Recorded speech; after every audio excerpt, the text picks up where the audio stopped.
Chers amis, bonjour et bienvenue. Nous sommes rassemblés au nom du Père, du Fils et du Saint-Esprit. Amen. La grâce de Jésus-Christ, notre Seigneur, l'amour de Dieu le Père et la communion de l'Esprit Saint soient toujours avec vous. Nous sommes heureux de nous retrouver donc pour ce 6e dimanche du temps ordinaire. Le Seigneur nous invite à la table de sa parole et de son Eucharistie. Nous entrons dans cette célébration en demandant au Seigneur la grâce d'une sincère contrition. Je confesse à Dieu Tout-Puissant, je reconnais devant mes frères que j'ai péché en pensée, en parole, par action et par omission. Oui, j'ai vraiment péché. C'est pourquoi je supplie la Vierge Marie, les anges et tous les saints, et vous aussi mes frères, de prier pour moi le Seigneur notre Dieu. Que Dieu Tout-Puissant nous fasse miséricorde, qu'il nous pardonne nos péchés et nous conduise à la vie éternelle. Amen.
Et nous chantons la gloire de Dieu.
Prions. Dieu qui veux habiter les cœurs droits et sincères, donne-nous de vivre selon ta grâce. Alors tu pourras venir en nous pour y faire ta demeure, par Jésus, le Christ notre Seigneur. Amen.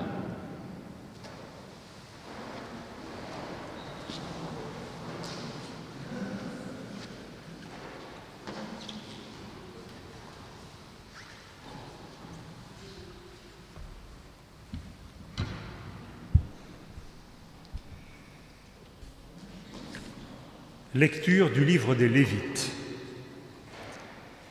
Le Seigneur parla à Moïse et à son frère Aaron et leur dit : « Quand un homme aura sur la peau une tumeur, une inflammation ou une pustule, qui soit une tache de lèpre, on l'amènera au prêtre Aaron ou à l'un des prêtres ses fils. Le lépreux, atteint d'une tache, portera des vêtements déchirés et les cheveux en désordre. Il se couvrira le haut du visage jusqu'aux lèvres. Et il criera : impur, impur. Tant qu'il gardera cette tache, il sera vraiment impur.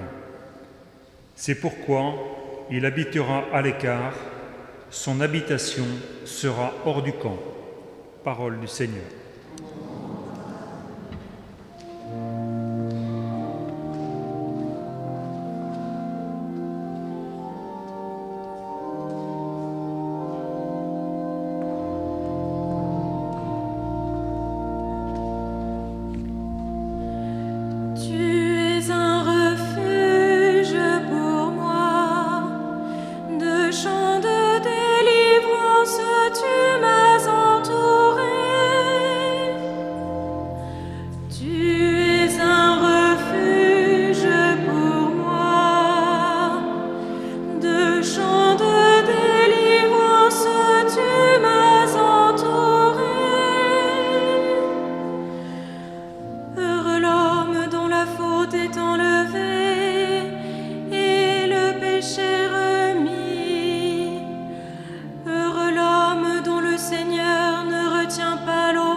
Exultez, hommes justes, hommes droits, chantez votre allégresse.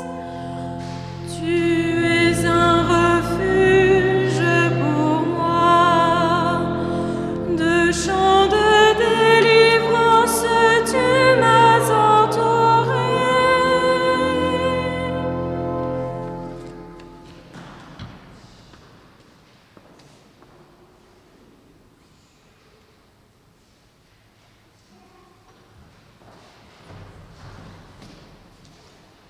Lecture de la première lettre de saint Paul apôtre aux Corinthiens. Frères, tout ce que vous faites, manger, boire ou toute autre action, faites-le pour la gloire de Dieu.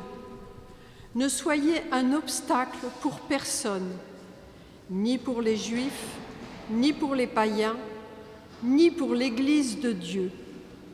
Ainsi moi-même, en toutes circonstances, je tâche de m'adapter à tout le monde, sans chercher mon intérêt personnel, mais celui de la multitude des hommes, pour qu'ils soient sauvés. Imitez-moi, comme moi aussi j'imite le Christ. Parole du Seigneur.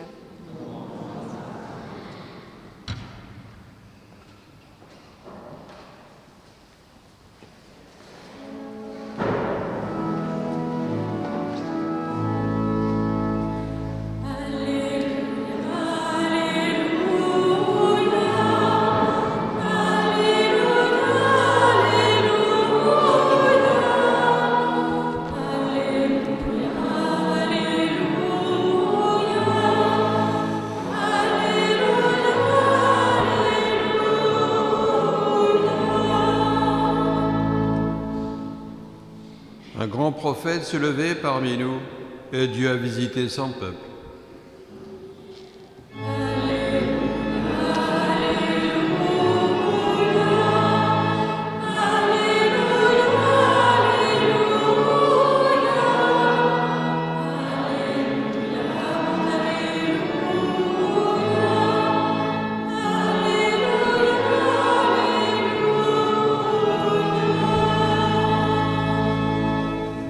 Le Seigneur soit avec vous.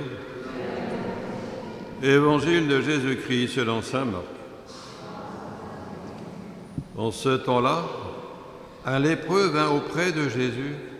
Il le supplia et, tombant à ses genoux, lui dit : « Si tu le veux, tu peux me purifier. » Saisi de compassion, Jésus étendit la main, le toucha et lui dit : « Je le veux, sois purifié. » À l'instant même, la lèpre le quitta et il fut purifié.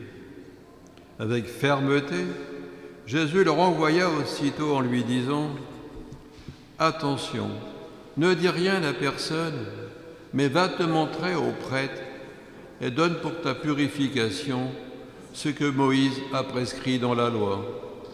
Cela sera pour les gens un témoignage. » Une fois parti, cet homme se mit à proclamer et à répandre la nouvelle, de sorte que Jésus ne pouvait plus entrer ouvertement dans une ville, mais restait à l'écart dans des endroits déserts. De partout, cependant, on venait à lui, acclamant la parole de Dieu.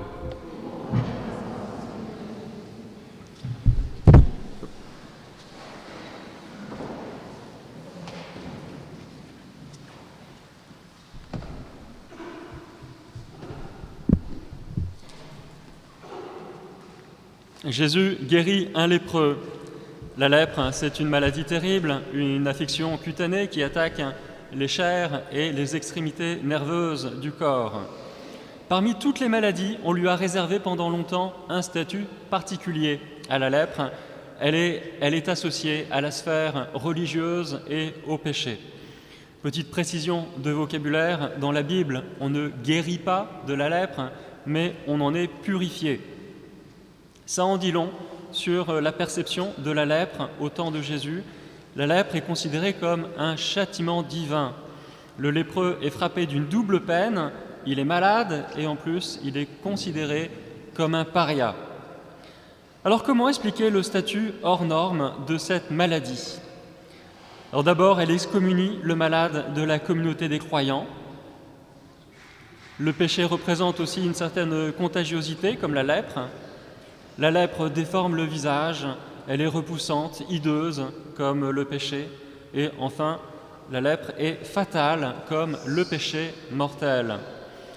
On ne sait pas si cet homme est puni, mais en tout cas, sa démarche est pleine de foi. Le lépreux vient vers Jésus, il brave les interdits, il n'est pas en effet censé fréquenter les gens bien portants, selon les recommandations même données par le Lévitique, au chapitre 13 et 14, il est obligé de signaler sa présence partout où il va par des cris et de grands gestes.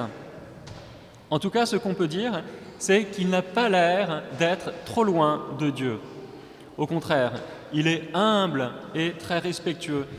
Il sait qu'en venant trouver Jésus, il prend le risque de se faire malmener. Du coup, son attitude est vraiment impressionnante. Il se met à genoux, la face contre terre. Il ne doute pas un seul instant de Jésus, il peut le purifier. Par contre, ce qui l'inquiète, c'est de savoir si oui ou non le Seigneur veut bien le guérir. Et on retrouve cette conviction chez le lépreux, une conviction entretenue par toute la société, malheureusement, que s'il est dans cet état, c'est parce que Dieu l'a voulu. Voilà pour l'attitude du lépreux. Quant à Jésus, lui aussi brave les interdits de son temps. Saisi de compassion, il étend la main, il le touche et le guérit. Jésus opère une guérison, une purification complète, directement, immédiatement et totalement. Le lépreux retrouve son intégrité physique. La médecine est bien capable encore aujourd'hui de faire une chose pareille. On ne peut pas faire repousser la chair et les organes qui ont été rongés par la lèpre. Jésus, lui, le fait en un seul instant. Alors vous l'avez compris, les lépreux, ce sont les intouchables au temps de Jésus. Toucher un lépreux, par définition, c'est la limite à ne jamais franchir. Pire que de toucher un mort, c'est un geste absolument interdit et impensable. C'est pour cette raison que l'évangéliste Saint Marc dispose cette scène dès le premier chapitre pour montrer en quelques mots ce que vient faire Jésus parmi nous. Il vient faire exploser les limites communément admises par la société de son temps. Jésus repousse les limites, et il le fait en permanence dans l'Évangile. Ici, il touche un lépreux, ailleurs, il touche un mort. Il se fait inviter par les parias de la société de son temps, des publicains, des pécheurs notoires, des soldats romains, des samaritains. Il s'aventure aussi, on le voit parfois, en terre païenne, dans la Décapole. Paul l'a dit quelques années plus tôt dans la lettre aux Galates, au chapitre 3. Il a rappelé que la foi en Jésus-Christ venait faire tomber les murs de la haine. Tous dans le Christ Jésus, vous êtes fils de Dieu par la foi. En effet, vous tous que le baptême a unis au Christ, vous avez revêtu le Christ. Il n'y a plus ni juif, ni grec, il n'y a plus ni esclave, ni homme libre, il n'y a plus l'homme et la femme, car tous vous ne faites plus qu'un dans le Christ Jésus.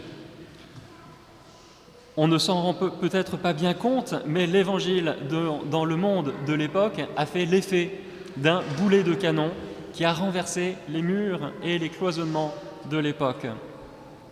L'Évangile a rencontré un monde qui était profondément divisé entre les riches et les pauvres, entre les hommes et les femmes, entre les esclaves et les hommes libres, entre les hommes civilisés et les barbares, entre les gens de la loi et les sans-loi, entre les purs et ceux que l'on jugeait impurs.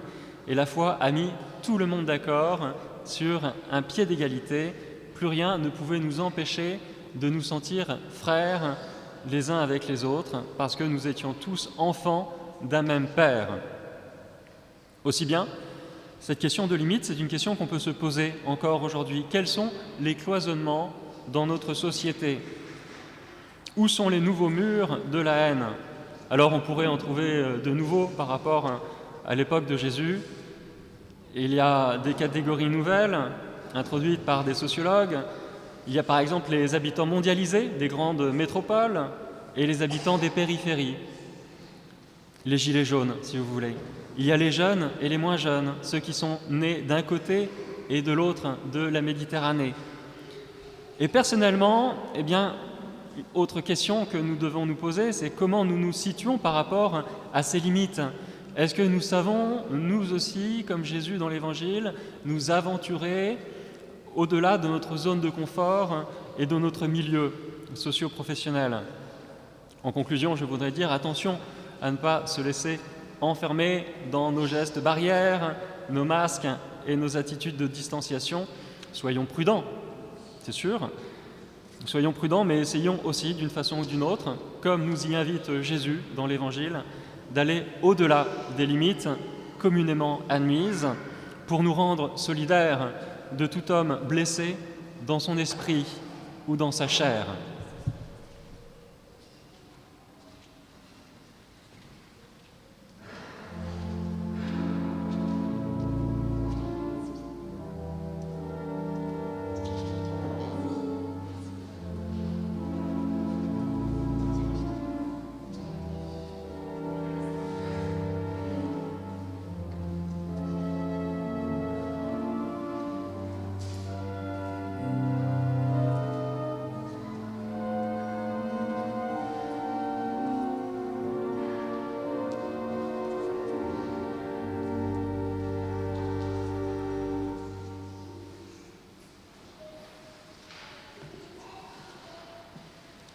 Ensemble, nous disons notre foi.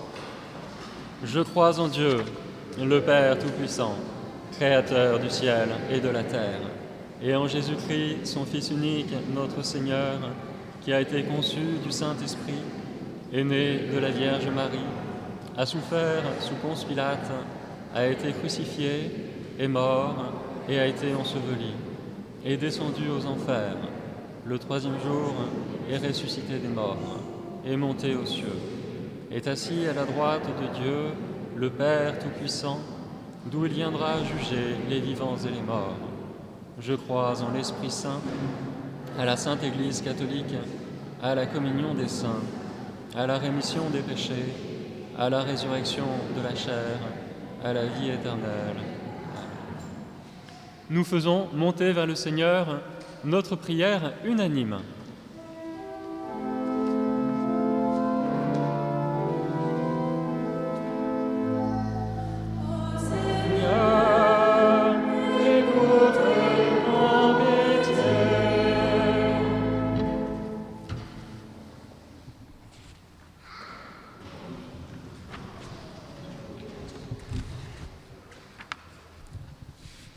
Mon modèle à moi, c'est le Christ. Pour tous les pasteurs de l'Église, gardiens de la foi, qu'en prêchant l'Évangile à tous leurs frères, ils étendent le règne du Christ dans le monde entier. Ensemble, prions. Ô Seigneur, écoute mon métier. Je ne cherche pas mon intérêt personnel, mais celui de la multitude des hommes. Pour tous les responsables des peuples, qu'ils travaillent sans relâche pour un monde meilleur d'amour, de partage et de paix. Ensemble, prions.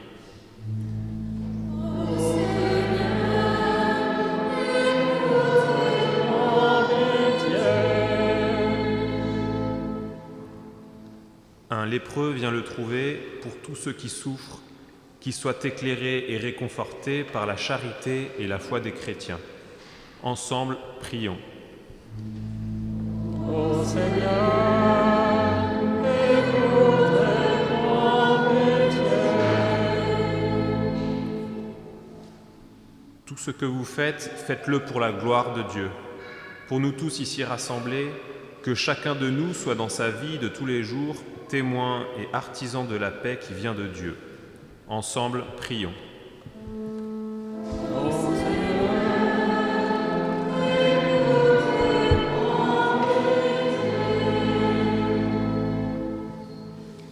à tes fidèles, Seigneur, tends une main secourable, qu'ils te cherchent de tout cœur et voient exaucer leur juste demande par Jésus, le Christ notre Seigneur.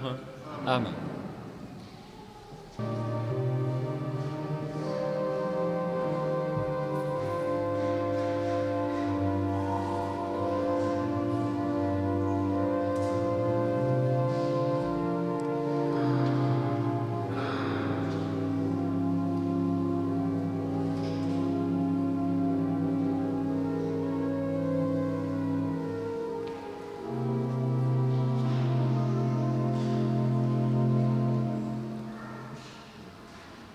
Prions ensemble au moment d'offrir le sacrifice de toute l'Église. Que cette Eucharistie, Seigneur notre Dieu, nous purifie et nous renouvelle, qu'elle donne à ceux qui font ta volonté le bonheur que tu leur as promis par Jésus, le Christ notre Seigneur. Amen. Le Seigneur soit avec vous et avec votre esprit. Élevons notre cœur. Rendons grâce au Seigneur notre Dieu.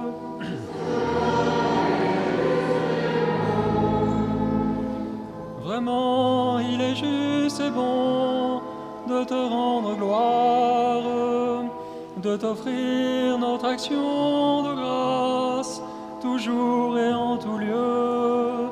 À toi, Père très saint, Dieu éternel et tout-puissant, ton amour pour le monde est si grand que tu nous as envoyé un sauveur. Tu l'as voulu semblable aux hommes en toutes choses, à l'exception du péché, afin d'aimer en nous ce que tu aimais en lui. Nous avions rompu ton alliance, nous la retrouvons dans l'obéissance de ton Fils. Voilà pourquoi, Seigneur, avec les anges et tous les saints, nous proclamons ta gloire en chantant.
Toi qui es vraiment saint, toi qui es la source de toute sainteté, nous voici rassemblés devant toi et dans la communion de toute l'Église, en ce premier jour de la semaine, nous célébrons le jour où le Christ est ressuscité d'entre les morts.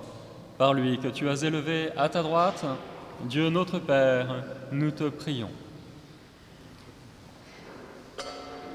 Sanctifie ces offrandes en répandant sur elles ton esprit, qu'elles deviennent pour nous le corps et le sang de Jésus, le Christ, notre Seigneur.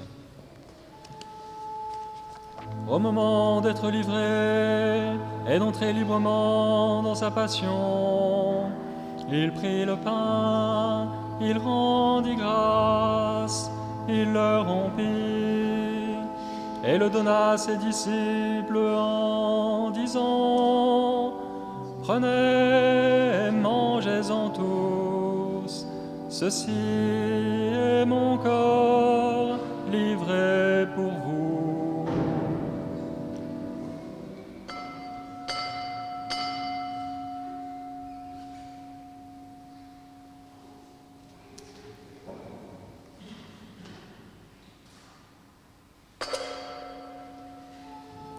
De même, à la fin du repas, il prit la coupe, de nouveau il rendit grâce, et la donna à ses disciples en disant: Prenez et buvez-en tous, car ceci est la coupe de mon sang, le sang de l'alliance nouvelle et éternelle, qui sera versé pour vous et pour la multitude en rémission des péchés. Vous ferez cela en mémoire de moi.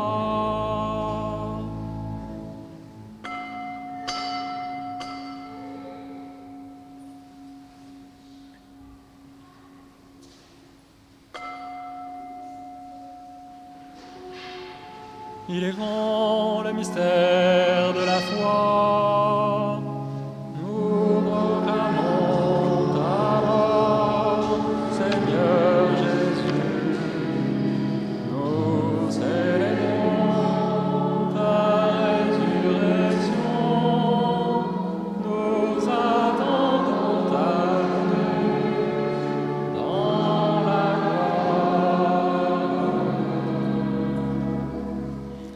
Faisant ici mémoire de la mort et de la résurrection de ton Fils, nous t'offrons, Seigneur, le pain de la vie et la coupe du salut, et nous te rendons grâce, car tu nous as choisis pour servir en ta présence. Humblement, nous te demandons qu'en ayant part au corps et au sang du Christ, nous soyons rassemblés par l'Esprit Saint en un seul corps. Souviens-toi, Seigneur, de ton Église répandue à travers le monde. Fais-la grandir dans ta charité avec le pape François, notre évêque Jean-Marc et tous ceux qui ont la charge de ton peuple. Souviens-toi aussi de nos frères et sœurs qui se sont endormis dans l'espérance de la résurrection et de tous les hommes qui ont quitté cette vie. Reçois-les dans ta lumière auprès de toi. Sur nous tous, enfin, nous implorons ta bonté. Permets qu'avec la Vierge Marie, la bienheureuse Mère de Dieu, avec Saint Joseph, son époux, les apôtres, les martyrs, Saint Ginier et les saints de tous les temps qui ont vécu dans ton amitié, nous ayons part à la vie éternelle et que nous chantions ta louange par Jésus-Christ, ton Fils bien-aimé. À lui, avec lui et en lui, à toi, Dieu le Père Tout-Puissant, dans l'unité du Saint-Esprit, tout honneur et toute gloire, pour les siècles des siècles. Amen.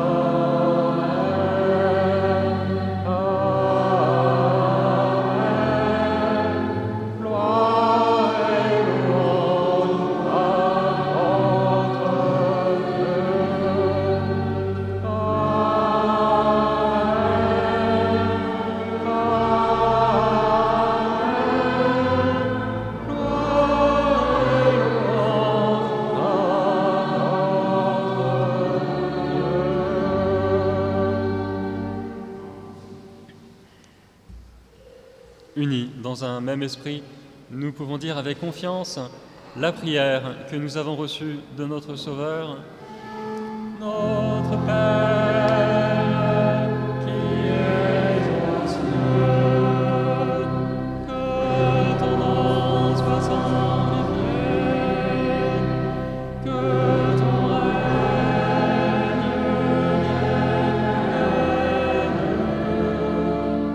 que ta volonté soit faite sur la terre comme au ciel.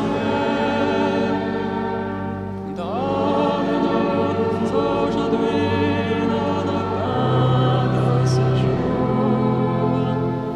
Pardonne-nous nos offenses, comme nous pardonnons aussi à ceux qui nous ont offensés. Et ne nous laisse pas entrer en tentation, mais délivre-nous du mal.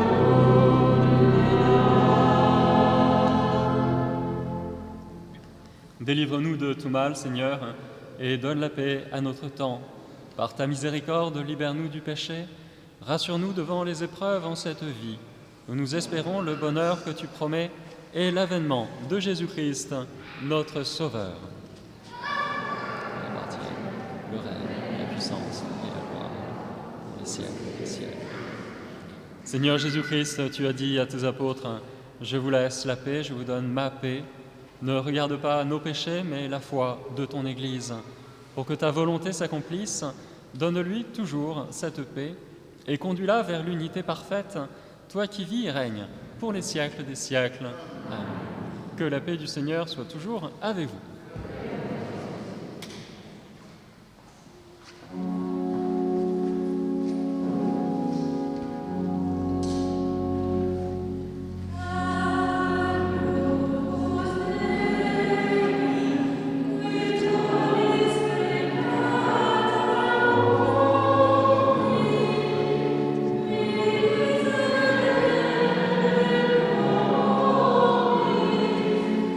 Miserere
Heureux les invités au repas du Seigneur, voici l'agneau de Dieu qui enlève le péché du monde.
Nous rassemblons notre prière. Tu nous as donné, Seigneur, de goûter aux joies du ciel, fait que nous ayons toujours soif des sources de la vraie vie par Jésus, le Christ notre Seigneur. Amen. Le Seigneur soit avec vous. Que Dieu, dont l'amour est tout-puissant, vous bénisse et vous garde, le Père, le Fils et le Saint-Esprit. Amen. Pour les cendres, mercredi prochain, mercredi 17 février, donc messe à 10h30, et les cendres seront données dans la paume des mains, à distance, bien sûr, pour respecter les conditions sanitaires. Et puis tous les vendredis, chemin de croix à 15h, ici même dans l'église, sauf le 26 février. Voilà, sinon tous les vendredis à 15h. Et puis nous écoutons maintenant Benoît et Hortense qui vont nous parler du parcours Alpha que vous pouvez suivre cette année en visio.